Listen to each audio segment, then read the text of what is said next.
Hey guys, welcome back to my channel learning with Komal. तो guys, आज हम international marketing के एमसीक्यू करने वाले हैं। इंटरनेट पे मुझे ज्यादा अच्छे मिले नहीं, तो इसलिए मैंने खुद से बुक से बनाए हैं। वीके पब्लिकेशन की बुक इंटरनेशनल मार्केटिंग की, वहां से मैंने एमसीक्यू के क्वेश्चंस जो हैं खुद से बनाए हैं। तो आज वो 30 क्वेश्चंस जो है मैंने बनाए हैं, तो आज उसको जो है मैं आपको पढ़ के बताऊंगी और आपको जो है जैसे जैसे मैं क्वेश्चंस बोलती जाऊंगी आपको उसका आंसर करना है। कमेंट बॉक्स में भी आप आंसर कर सकते हो वीडियो पॉज करके, है ना। तो प्रिपरेशन एग्जाम्स की जो प्रिपरेशन के लिए हम आज इंटरनेशनल मार्केटिंग के एमसीक्यू करेंगे 30। ओके, तो वीडियो को स्टार्ट करने से पहले अगर आप चैनल पर न्यू है तो जल्दी से चैनल को सब्सक्राइब कर दीजिए, साथ ही साथ बेल आइकन जरूर प्रेस कीजिएगा, क्योंकि एग्जाम से रिलेटेड वीडियोस आपको मेरे चैनल पर मिल जाएंगी। कॉमर्स स्टूडेंट हैं अगर आप तो, ठीक है। ओके गाइस, तो आज की वीडियो को फिर शुरू करते हैं। और वीडियो को शुरू करने से पहले लाइक कर दीजिए, वरना आप भूल जाते हैं, ठीक है। तो आज की वीडियो को फिर शुरू करते हैं। तो गाइस, पहला एमसीक्यू जो है वो है, marketing is the performance of business activities that direct the flow of goods and services from. कि मार्केटिंग जो है is the performance of business activities that direct the flow of goods and services from। कहने का ये मतलब है कि goods and services का फ्लो जो है वो कहाँ से कहाँ तक होता है ना, किससे लेकर किस तक होता है। तो ऑप्शंस हैं हमारे, A consumer to producer, B producer to consumer. तो ऑब्वियस सी बात है कि जब गुड्स एंड सर्विसेज जो प्रोड्यूस करेगा वहीं से ही फ्लो जो है कंज्यूमर तक पहुंचेगा। तो option B is right, producer to consumer, ठीक है। Now the second question is, extension of marketing activities across the globe is known as. Marketing activities का एक्सटेंशन करना, उसको बढ़ाना, उसको एनहेंस करना across the globe is known as, क्या कहलाता है? ग्लोबल मार्केटिंग या फिर वेब मार्केटिंग, ऑप्शन है हमारा। तो आंसर है इसका ग्लोब मार्केटिंग, ठीक है। Third question is, due to faster means of transportation and communication dash have reduced। Transportation जो है अब काफी ज्यादा फास्ट हो चुका है, कम्युनिकेशन जो है वो मिनटों सेकंडों में हो जाता है। तो इससे क्या रिड्यूस हुआ है? ऑप्शन है डिस्टेंस बैरियर्स या फिर वैल्यू ऑफ गुड्स। तो करेक्ट आंसर है डिस्टेंस बैरियर्स। जो डिस्टेंस बैरियर्स हैं वो अब रिड्यूस हो चुके हैं, किस वजह से? Due to fastest means of transportation and communication. Now the next question, question number 4, Nestle belongs to Switzerland as well as Nokia belongs to Finland. Both are from dash, a big nation और a small nation. कि जो Nestle company है वो Switzerland से belong करती है और Nokia जो है वो फिनलैंड से बिलोंग करती है। तो ये जो कंट्रीज हैं ये क्या है? बिग नेशन है या स्मॉल नेशन है? स्मॉल नेशन है, ठीक है। Next question, question number 5 is, dash is the process of establishing multinational physical distribution channels and undertaking various activities for selling the products and services in different nation. अब यहाँ पे हमसे क्या बोला गया है कि क्या जो है प्रोसेस है मल्टीनेशनल फिजिकल डिस्ट्रीब्यूशन चैनल को इस्टेब्लिश करने का, and undertaking various activities for selling the product, काफी सारी एक्टिविटीज को जो है अडॉप्ट करना अपने प्रोडक्ट को सेल करने के लिए और सर्विसेज को, ठीक है। और डिफरेंट नेशंस में, यानी कि अपने नेशन में तो हाँ, दूसरे नेशंस में भी, डिफरेंट अलग अलग नेशंस में। तो ये क्या कहलाता है ये प्रोसेस? डायरेक्ट मार्केटिंग या फिर international marketing? So the right answer is international marketing, ठीक है। Now the next question, question number 6 is, the level of dash in international marketing is more in comparison to domestic marketing. अब यहाँ पे हमसे क्या बोला गया है कि किसका लेवल जो है इंटरनेशनल मार्केटिंग में जो है ज्यादा हो जाता है, इन इंटरनेशनल मार्केटिंग में किसका लेवल ज्यादा हो जाता है as comparison to domestic marketing. यानी कि एक होता है हमारा इंटरनेशनल मार्केटिंग, एक होता है डोमेस्टिक मार्केटिंग। तो ऑप्शन मैं आपको पहले बता देती हूँ। A option is risk, B option competition, C both A and B. तो रिस्क और कॉम्पिटिशन यानी कि दोनों का लेवल जो है वो हाई होता है इन इंटरनेशनल मार्केटिंग। ठीक है, इंटरनेशनल मार्केटिंग में आपका कंपटीशन भी हाई लेवल पे होता है और रिस्क भी जो है हाई लेवल पे होता है अगर हम डोमेस्टिक मार्केटिंग से कंपैरिजन करें तो। Next question, question number 7 is international marketing has help the companies to dash their market areas. अब इंटरनेशनल मार्केटिंग ने जो है कंपनीज को किस तरीके से जो है हेल्प करा है, मार्केट एरियाज को जो है क्या करने के लिए हेल्प करा है। ऑप्शन है हमारा एक्सपैंड या फिर कॉन्ट्रैक्ट। एक्सपैंड यानी कि बढ़ाना, कॉन्ट्रैक्ट यानी कि कम करना। तो इंटरनेशनल मार्केटिंग ने जो है एक्सपैंड में हेल्प करा है बिजनेस को, ठीक है, मार्केट एरियाज को। नेक्स्ट क्वेश्चन है हमारा, global companies have huge level of sales and profits due to dash market areas. अब जो ग्लोबल कंपनीज हैं यानी कि जो इंटरनेशनल बिजनेस करती है, इंटरनेशनल मार्केटिंग करती हैं, उनके जो है सेल्स और प्रॉफिट्स हाई रहते हैं, ह्यूज रहते हैं। किस लिए?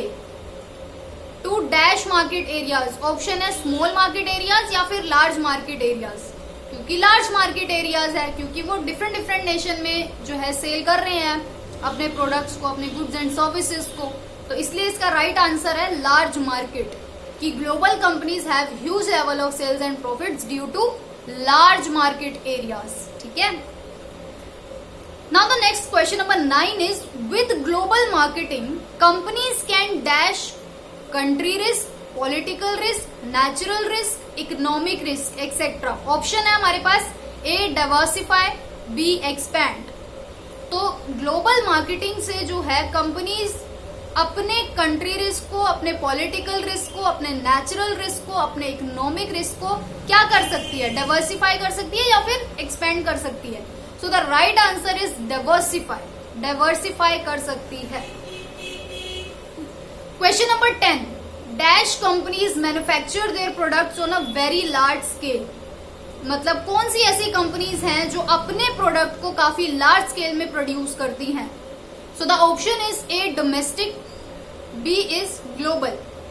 तो आंसर बताने की जरूरत ही नहीं है, आंसर वही है, ग्लोबल कंपनीज जो है मैन्युफैक्चर अपने प्रोडक्ट्स को लार्ज स्केल में करती हैं। ठीक है, question number 11, international marketing increases dash and this helps to earn precious foreign exchange. तो इंटरनेशनल मार्केटिंग क्या इंक्रीज करती है जिसकी वजह से फॉरेन एक्सचेंज, जो प्रीशियस फॉरेन एक्सचेंज है वो हम अपनी कंट्री के लिए अर्न कर सकते हैं। तो क्या इंक्रीज करती है? A export, B import.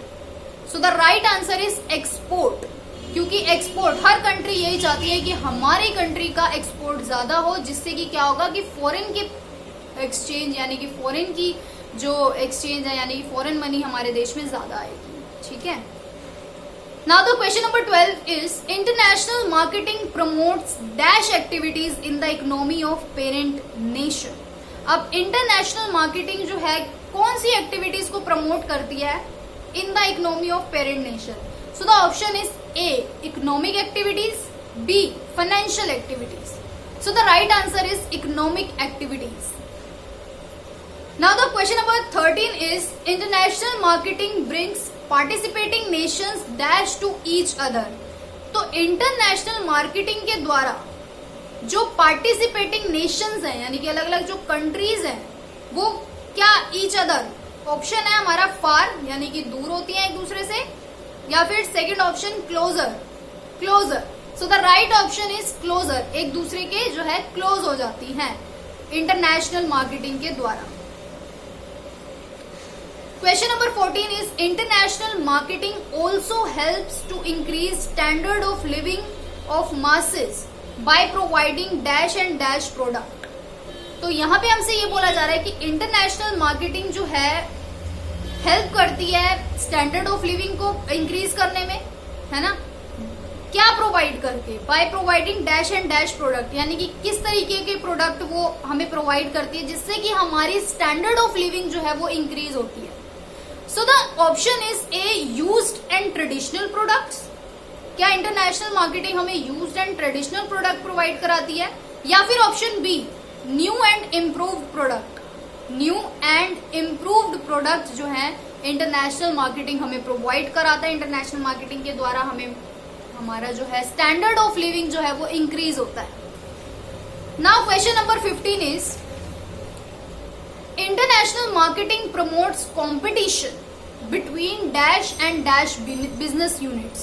तो अब इंटरनेशनल मार्केटिंग के द्वारा जो है कंपटीशन जो है वो प्रमोट होता है, यानी कि बढ़ जाता है। किनके बीच? Option is domestic and foreign units, यानी कि domestic and foreign business units, या फिर option B new and old business units. So the right option is domestic and foreign business units के बीच जो है कंपटीशन बढ़ जाता है due to international marketing. Now question number 16 is increased competition promotes dash efficiency. तो अब competition बढ़ जाता है तो इससे किसकी एफिशिएंसी जो है वो प्रमोट होती है, यानी कि बढ़ती है? मार्केट की या फिर प्रोडक्शन की? सो the right answer is market. Market efficiency जो है वो प्रमोट होती है ड्यू टू इंक्रीज्ड कंपटीशन, यानी कि कंपटीशन के बढ़ने के वजह से। So the question number 17 is international marketing promotes competition which in turn result in.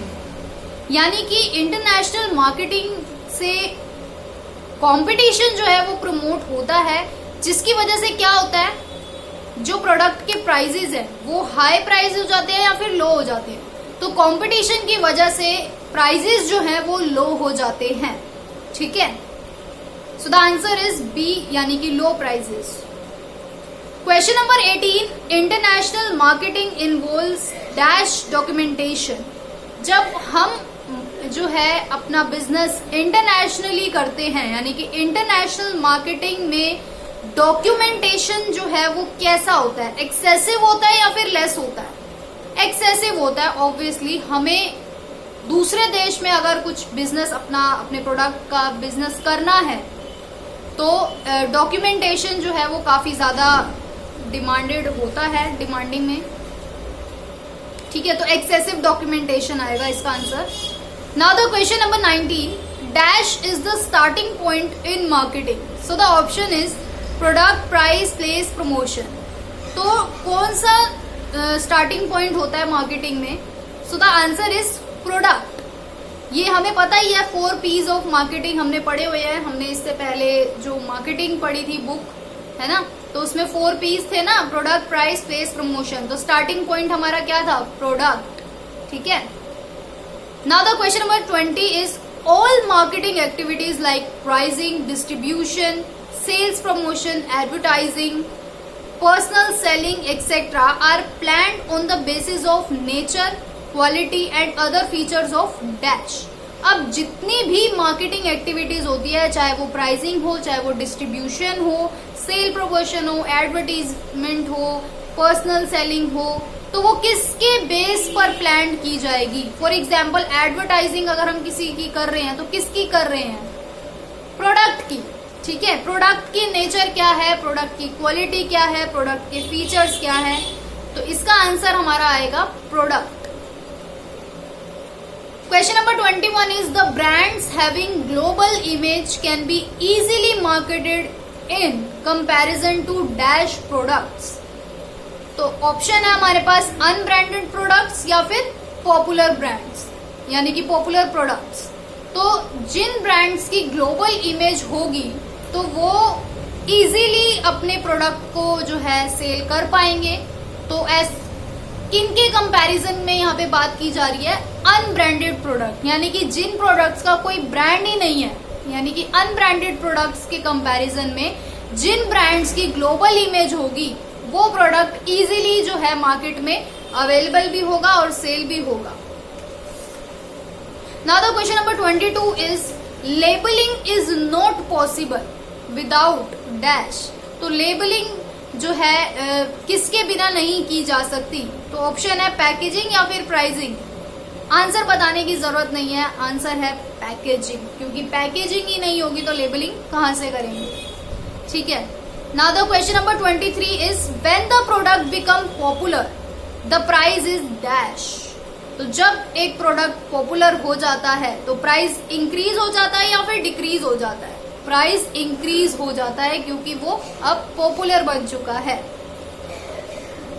Question number 24 is in dash pricing policy, मतलब ऐसी कौन सी प्राइसिंग पॉलिसी है जिसमें exporter sell the product at the same price, जो exporter जो है product को सेम प्राइस पर बेचेगा to the buyer of any nation. For example अगर इंडिया में कोई बाहर का एक्सपोर्टर यानी कि फॉरेन जो है का बंदा अगर इंडिया में आकर बेचता है तो अगर वो इंडिया में जो वही चीज मान लो 10 रुपए की बिक्री है, कोई पेन बेच रहा है, अगर वो वही चीज अगर 10 रुपए की बिक्री है तो वो भी 10 रुपए की बेचेगा, तो उसको हम बोलेंगे कौन सी प्राइसिंग पॉलिसी, स्टैंडर्ड या फिर टू टायर? तो यहाँ पर आंसर है स्टैंडर्ड प्राइसिंग पॉलिसी।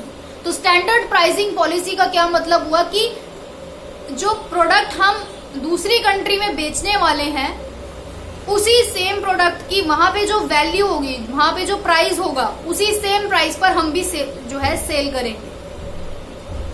ठीक है, सेल करेंगे। तो इसको हम बोलते हैं स्टैंडर्ड प्राइसिंग पॉलिसी। अब हमारा आता है question number 25 in dash pricing policy marketer sell its product at two prices.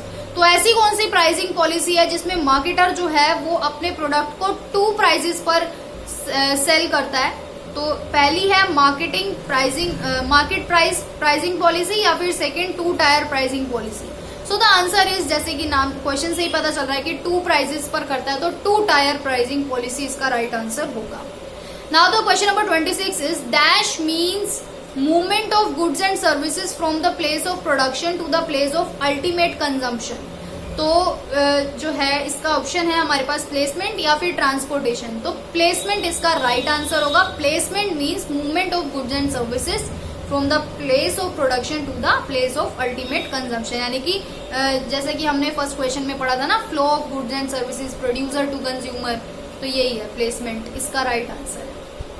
Now the question number 27 is chauvinism. Chauvinism का मतलब extreme love for one's nation. Extreme love for one's nation dash the flow of goods across the world. So the options is are hinders, A, B helps. तो chauvinism क्या करता है?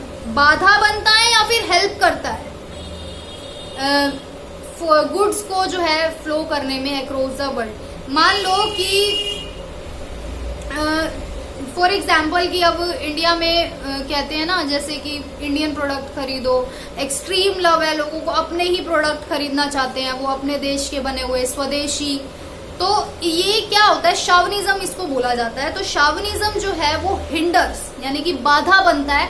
अगर मान लो कोई foreign का बंदा यहाँ के वो प्रोडक्ट बेचेगा और हम अपने देश से बहुत प्यार करते हैं, हम अपने देश का ही प्रोडक्ट खरीदेंगे, तो ये जो है शॉविनिज्म, ये क्या बनता है? हिंडर, बाधा बनता है। किसके लिए? Flow of goods across the world. Question number 28 the global market area is very dash. तो ग्लोबल मार्केट एरिया क्या है? नैरो है या वाइड है? वाइड, यानी कि काफी बड़ा है। Now the question number 29 is a domestic business unit starts its international business by dash to one nation. तो डोमेस्टिक बिजनेस यूनिट्स जो है वो इंटरनेशनल बिजनेस जो है स्टार्ट करती है। कैसे? इंपोर्ट करके या एक्सपोर्ट करके? तो the right answer is exporting. Exporting कर कर जो है वो अपने बिजनेस को स्टार्ट करती है। Now the last question is which of the following are scope of international marketing. अब कौन कौन से जो है स्कोप है इंटरनेशनल मार्केटिंग के, मैं आपको ऑप्शन दे देती हूँ। First exporting, second licensing and franchising, third contract marketing, fourth all of the above. So the right answer is all of the above. Thank you so much guys. आशा करती हूँ video पसंद आई होगी और काफ़ी मतलब कुछ बच्चों के कमेंट्स भी आ रहे थे मेरे पास कि हिंदी में बनाइए वीडियोस, तो इसलिए मैंने सोचा कि इंटरनेशनल मार्केटिंग की वीडियोस जो है वो फेस कैम बनाई जाए हिंदी में। ठीक है, और thank you so much. Channel को सब्सक्राइब करना मत भूलिएगा, शेयर ज़रूर कीजिएगा वीडियो को और लाइक जरूर कीजिएगा, कमेंट करके मुझे जरूर बताइएगा वीडियो कैसी लगी। Thank you.